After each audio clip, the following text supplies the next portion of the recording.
Alright, time for another DraftPhysics.com, debatephysics.com.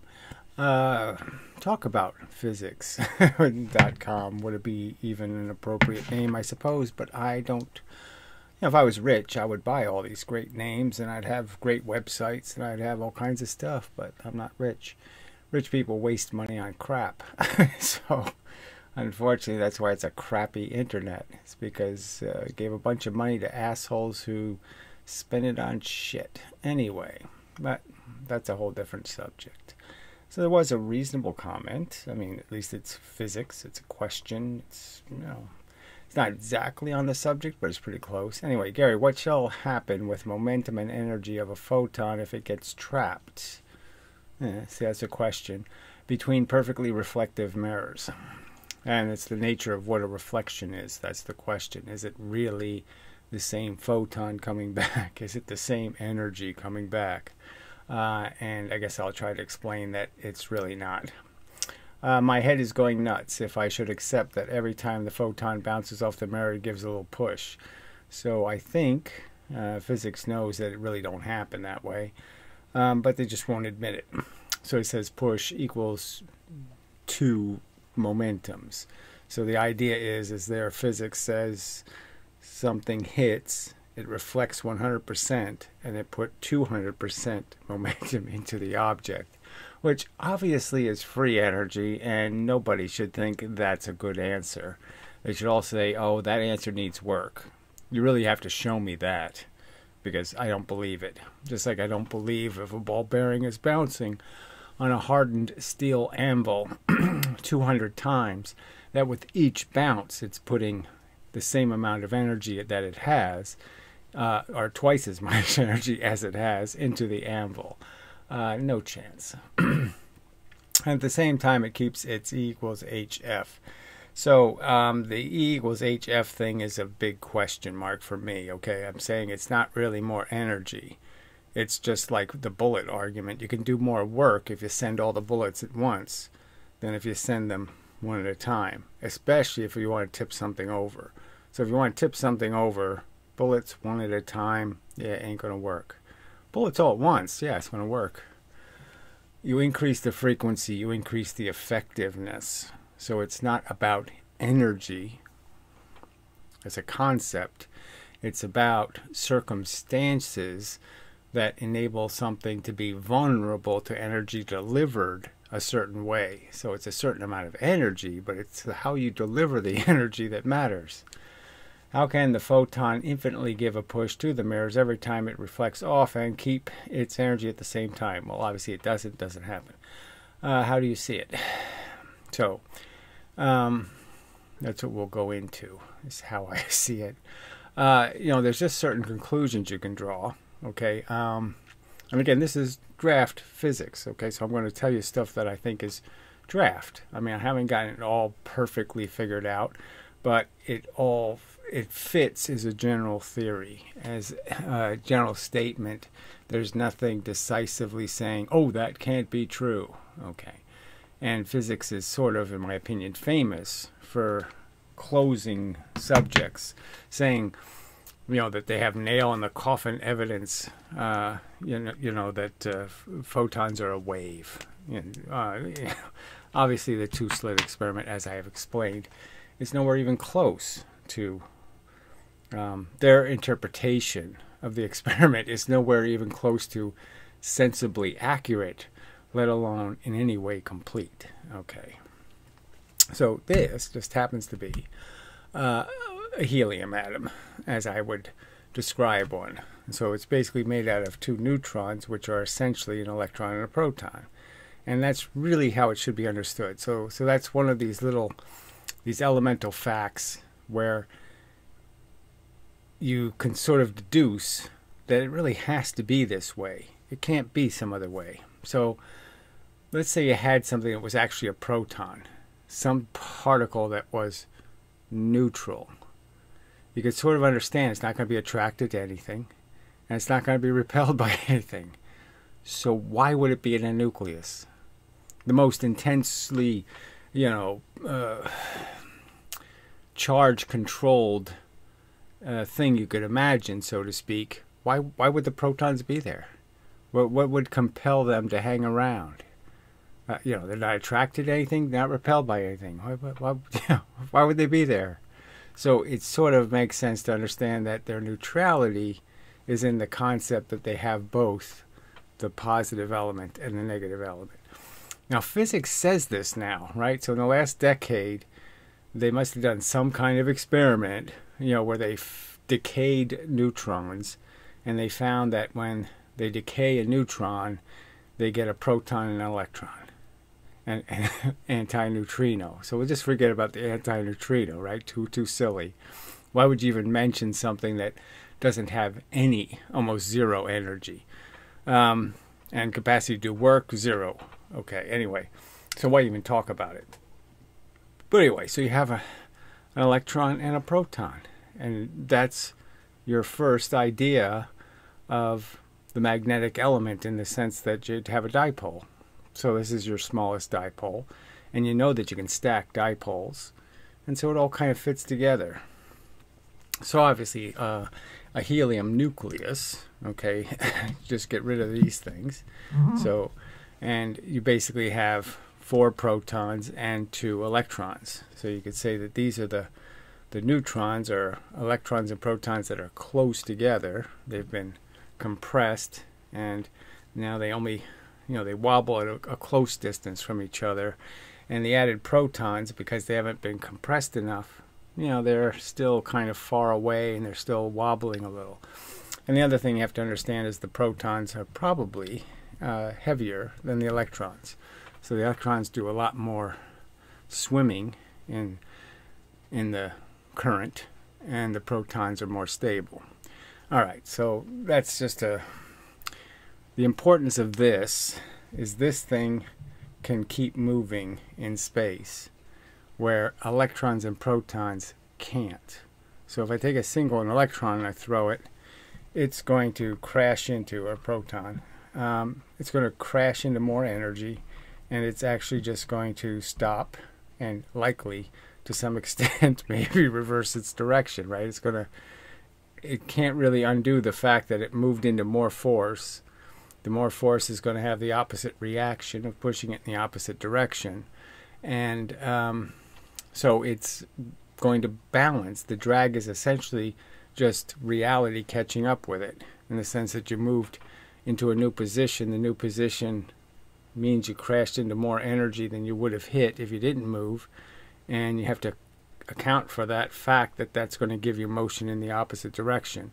And then when you're going to swing back in the opposite direction, you're going to move into more force again, and the more force is going to, you know, and so you're going to be stuck, not going anywhere. So electrons and protons have a hard time, okay, maintaining velocity. They lose it to drag, okay, some amount of it. So you can't send an electron to the moon. You know, I can't be at the space shuttle or something, shoot a beam of electrons at the moon and bounce them back, or communicate with the electrons, or hit them with another, send them to another satellite. I can't use electrons to communicate or to send information, because they just can't move through empty space, and neither can protons. Anyway, all right, so this part about what energy is I tried to explain like a magnet, okay, isn't generating any field energy. I mean, it's not making energy.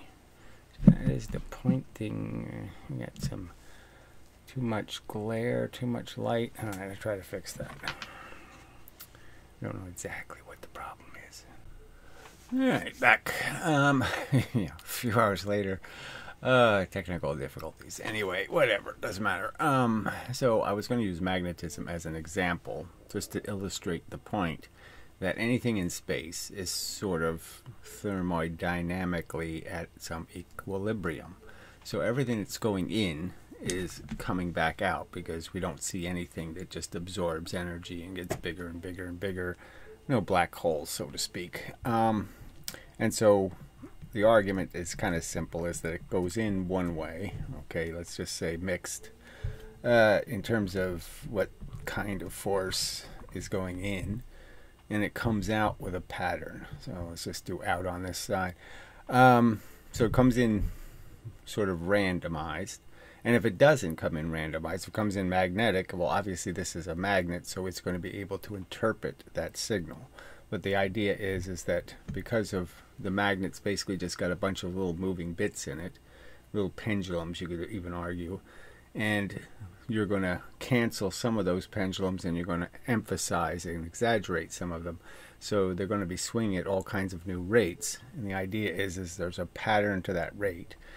And it would be very similar to, let's just say, that this side produces a pattern, okay, that would look like, well, I could draw it as a circle, I could draw it as a square, it doesn't really matter. It's going to have a red inside, okay, a south inside pattern, and you know, the north side is going to be on the outside, and this one would have the opposite kind of pattern. So the electrons and protons will be in such an arrangement in these two sides of the magnets that they're going to produce the same amount of stuff. So you have the same stuff coming out that went in. It's just that the stuff now has a pattern, and that's it. So so that's the foundational idea, is that you're not making force or energy, you're just converting it into a form, okay, that can do something.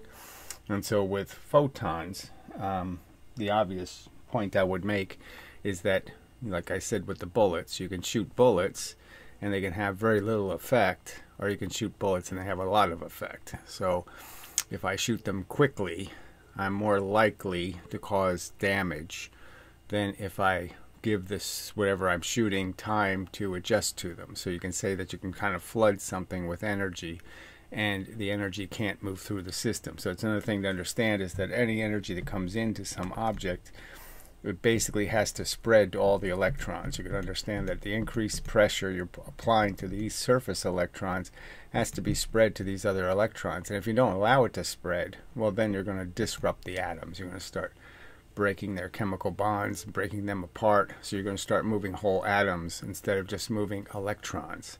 So you can hit it with enough force where you just move the electrons, or you can hit it with enough force where you start knocking electrons out of atoms, you start breaking chemical bonds, you start jiggling the atoms themselves, and something starts really moving around. So in something like a wire, you know, you can put electricity through it and you can get this pattern to be created that will create induction.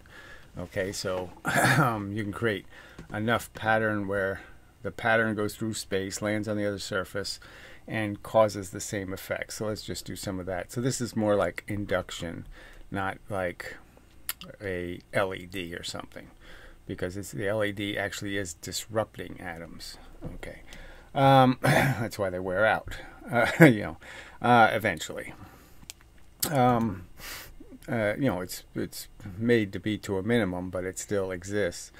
And clearly a wire, once it's burning, you know, it's red, it's going to be ionizing, doing lots of oxidizing, it's going to be doing lots of things that are going to damage it over time, and it's changing the structure. Okay, so it's not just producing radiation, electromagnetic radiation, it's producing it through a process where its atoms are actually breaking down. All right, so you have electricity. So these are usually electrons. So, but we're going to just draw electrons. Okay, it's this color. It doesn't really matter.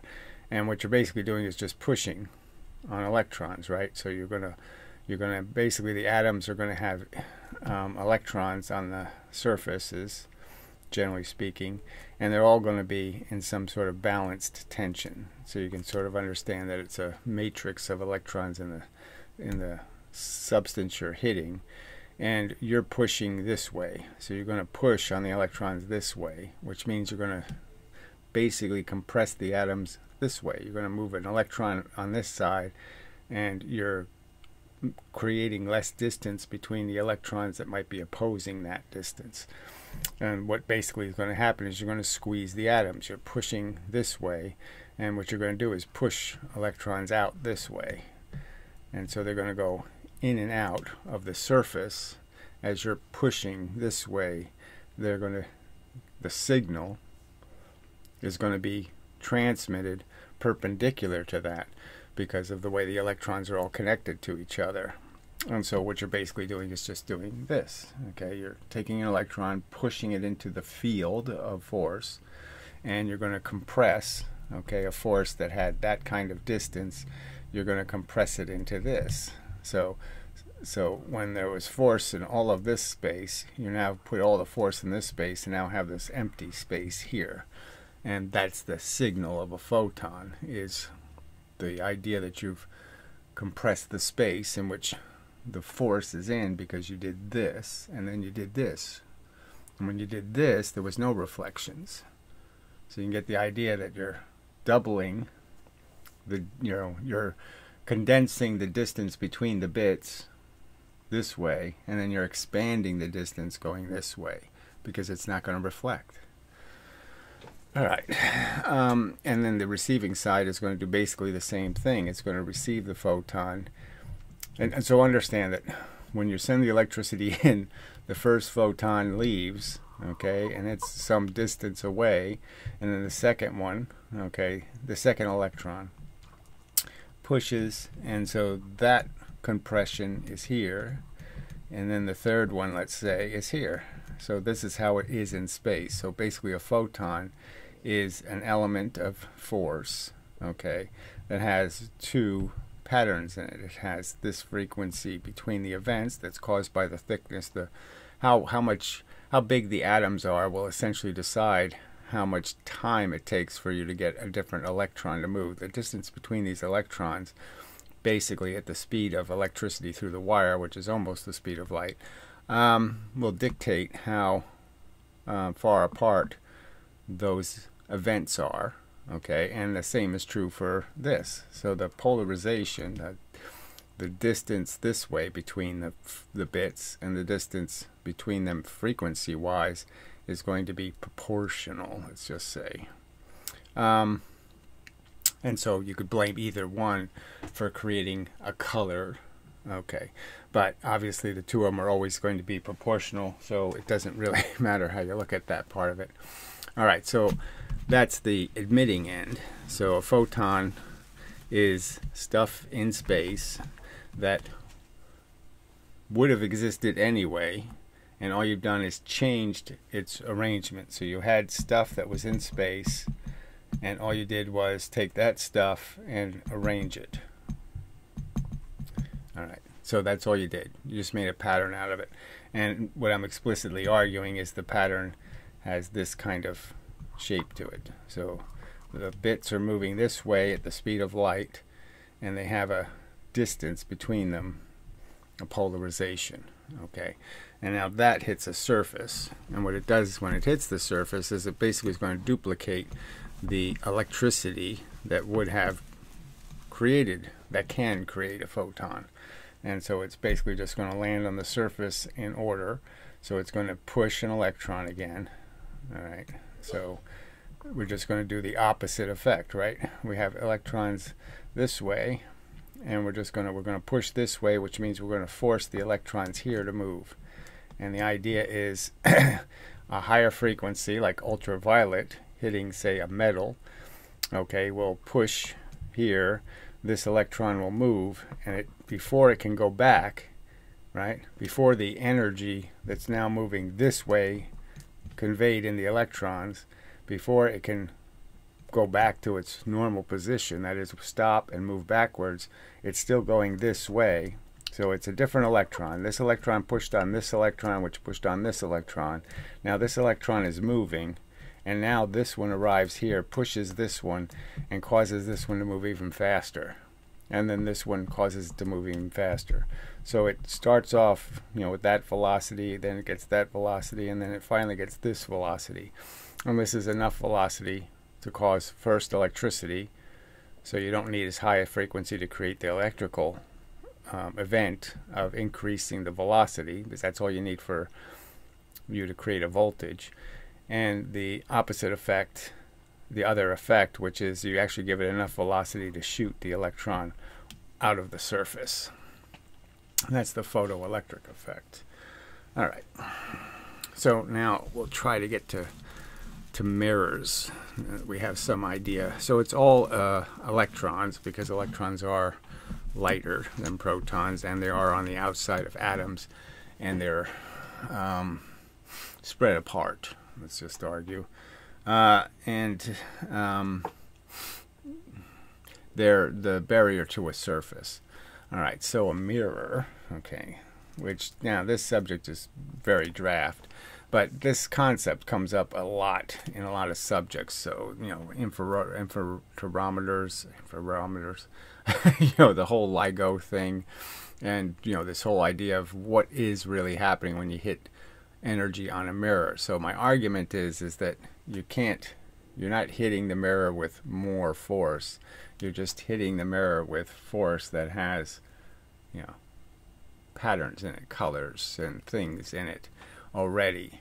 And the idea is the mirror gives you back what you put in. Okay, so it perfectly reflects in some ways. It doesn't add energy or subtract energy, unless you put a thin film across it, of course. So that is the other complication. So the subject is basically, you know, there's a bunch of atoms in here, but what atom are you actually going to hit, you know, with your compressed force? Are you going to hit the first atom or the second atom or the third atom? You know, which one? And the argument is it's a real subject, because you know, the atoms are spaced apart. You know, it's a little bit complicated, you know, how you're going to be able to get this reflection and what density you're going to hit. And so how far into the mirror you go before it reflects is going to be variable. And so, you know, in the LIGO thing, they tell you that by making a mirror that's a foot thick, that somehow that guarantees the surface is reflecting the photon, which now I just argue that's really hard to believe, that making the mirror thicker somehow makes the surface more reflective. So you know, there's good reason to doubt that physics. All right, so the basic idea though is you're just going to be hitting an electron, and you're either hitting one that's going out or you're hitting one that is going in. Okay, because those are the two modes they're going to be in the most, right? Because it's like the spring oscillating. It doesn't really spend much time here in the middle. It does a lot of oscillating, not moving, if you want to call that not moving. You know, being in some sort of stopped position. The stopped position isn't a very common position. So the extreme on the outside edges isn't spend much time in those conditions. It spends more time in the condition of going both directions. At least 50-50, right? Well, anyway. So it's, you know, the mirror, okay, is going to somehow, even though it's, you know, got a bunch of, it's obviously hot, you know, it's obviously got a temperature, so its stuff is moving, but it's still going to make sure that it gives you back what you put in, which again is the part that's a little weird to figure out. I mean, you can understand the chemistry color, because that's just about how far apart the atoms are, right? So the further apart the atoms, maybe the bigger the atoms, then the, you know, the color goes from red to blue in terms of what gets absorbed and what gets what's the absorption? The absorption is going to be, again, a conversion, because the energy going in doesn't necessarily, it doesn't create an infinite amount of heat. So you could warm a surface, like paint it black, and it absorbs the photons, gets a little bit hot, and then it re-radiates the energy at infrared. So it takes in any color and ends up radiating it in as heat. So it's essentially, the heat is the byproduct of changing the frequency of the light. Okay. Well, yeah, so I'll pause and see if I can focus this a little better. I mean, what I'm saying. So yeah, I'll do that. All right. So surfaces that are reflective are like the metals that are electrically, they can do the photoelectric effect. The fact is they have a firm structure, so they don't have a bunch of bumps and atoms, lumpy atoms all over the place and all that kind of stuff. So things like water that create a surface tension where the atoms are lining up their electrons on the surface are reflective, because basically what happens is, as I pointed out, the energy is going in, it's pushing in, it's moving an electron in this direction, but this original electron that got hit is going to go back. So you can just visualize the electron is going to be pushed in, it's going to push the other electron over here that way, and it's going to push theoretically the other one that way, but we know there's a right hand rule. But anyway, so it's going to be pushing into the surface is going to get fat in the other direction, perpendicular to the direction you're pushing in, so it's sort of that obvious. And once that has happened, this electron, okay, that you move from this position to this position is going to go back to this position. So it's all going to go back to its original condition, and that's why you have to use an alternating current to maintain the production of a frequency, is because you have to keep restoring it to its original condition so you can redo it again, and then redo it again, and redo it again, and redo it again.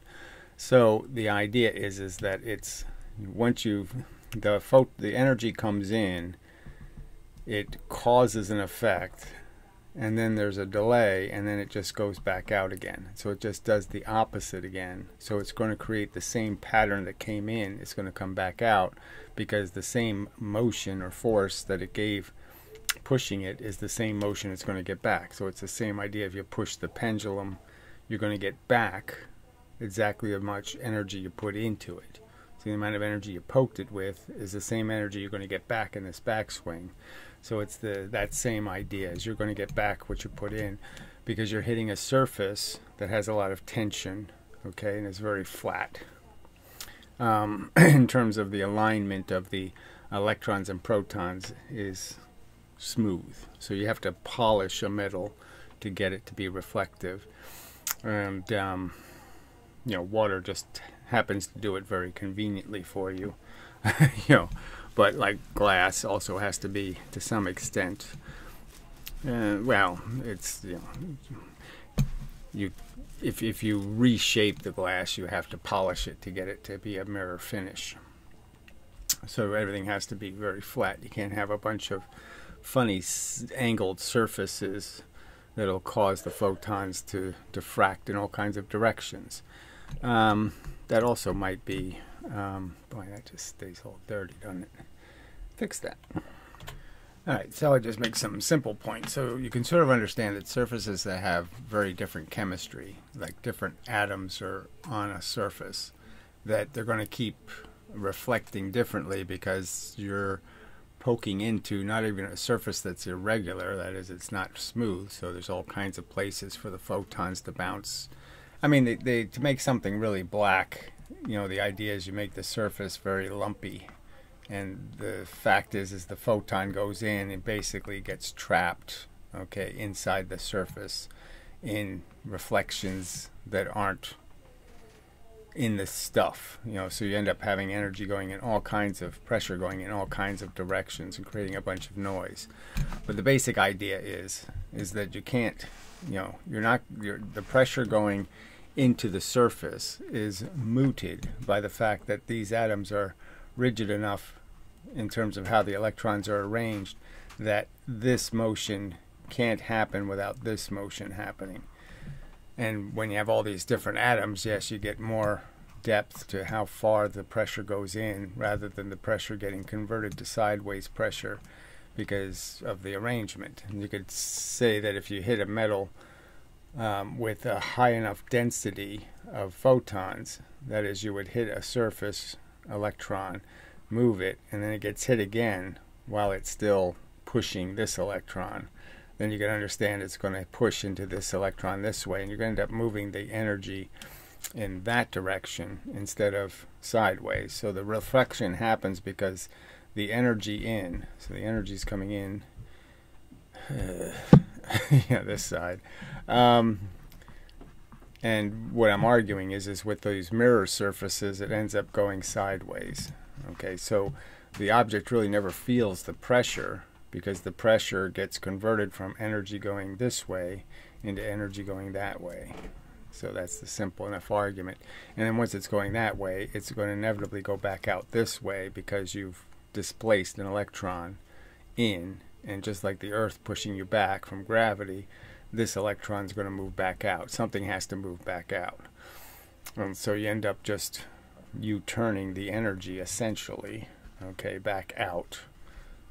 And so the reflection is basically telling you the energy wasn't absorbed by the mirror, because it basically went in, created motion this way, and then put the motion back out this way again. So it's kind of a closed system, and none of the force this way could be felt over here as let's move the whole object this way, because you converted the direction of the motion, because you have atoms that are rigid enough to do that. I think that's a good enough explanation of that. And, well, I'll pause. Alright, so there is a lot to this subject, really. But what I hope to have conveyed is that the surface, a substance is made out of, you know, crystals, you can argue, for metals. And obviously you can understand that you're only affecting one layer or two layers of the crystal, and nothing is really happening in all the other layers. And the simple argument is when you're moving something, you have to move all the electrons of the object for the object to move. You can't, if you just move a few electrons, 3 or 4, then you can understand they're just going to elastically bounce back to the position they were in. And so that's the elastic part. So everything's some, you know, it's somewhere on the scale of being elastic. Nothing's perfectly inelastic, I guess you could argue. And so between two mirrors, there's really no energy that's moving the mirrors, because all of it ends up doing this surface U-turn. So if you have photons between two mirrors, and then what are the photons? The photons are the energy that was already there. So you already have energy there, and all you're saying is, I took a higher percentage of the energy and I gave it a pattern. And so there's very little of the energy left that's not in the proper pattern. And so you can increase the amount of the force that's between the two surfaces and make a higher percentage of it in a pattern, okay, a frequency with the right polarization. And the higher the percentage, but that's the limitation. And then once you even try to do that, that is create an intensity where a lot of the force is now in patterns, the problem is the surface isn't prepared to receive that much energy, and it'll start breaking down. So that's the limitation of error, like lasers, is you're not injecting actual force, you're creating a higher density of force, you know, a higher regularity, you know, just more pattern in the field that's going back and forth between the mirrors. And you have to there's a limit to how much you can create, and, you know, eventually you have to let it out, because it's hitting before the atoms can recover. The atoms need to recover. So that's why most high intensity lasers are pulsed, is because it's the only way you have to let everything go regular again before you create another pulse kind of argument. You have to let it relax again, because if you don't, the movement goes deeper and deeper into the surface, and you actually might even start moving it, and therefore you're not going to get anything back. If your motion actually causes, okay, the material object to move, that is, all the electrons move, you understand you're not getting anything back. So if your energy goes in and it moves all the electrons this way, you're not going to get anything back. You know, kind of simple.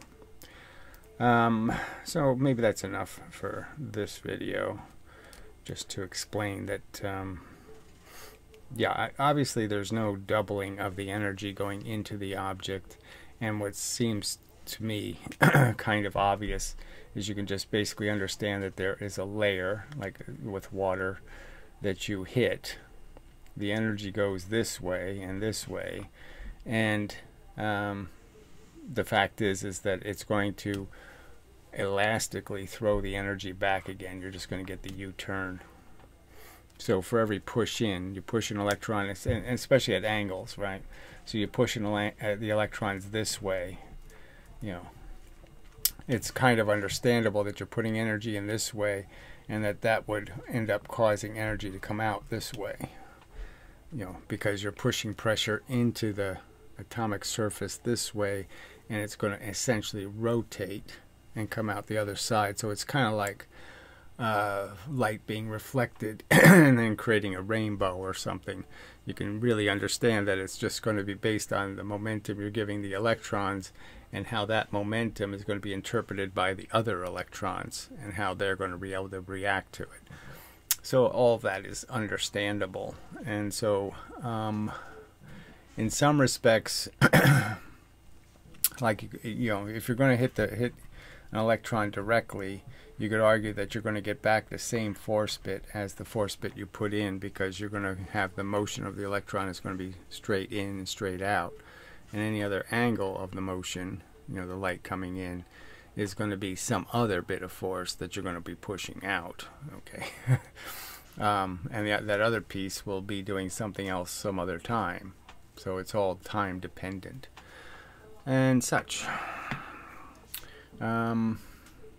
Yeah, I really think that's probably enough of a, like I said, you could probably spend, you know, a few hours of going through all the different aspects of the function of electrons and protons. You really should understand the charge, the fact that there's two kinds of force in the field, blah blah blah, but none of that really affects all this stuff. All the induction events, all the photon events are all events between electron force and electrons, and I would argue protons don't really have anything to do with it. But anyway, till the next time and such and so forth and whatnot. Yeah, I think that's enough.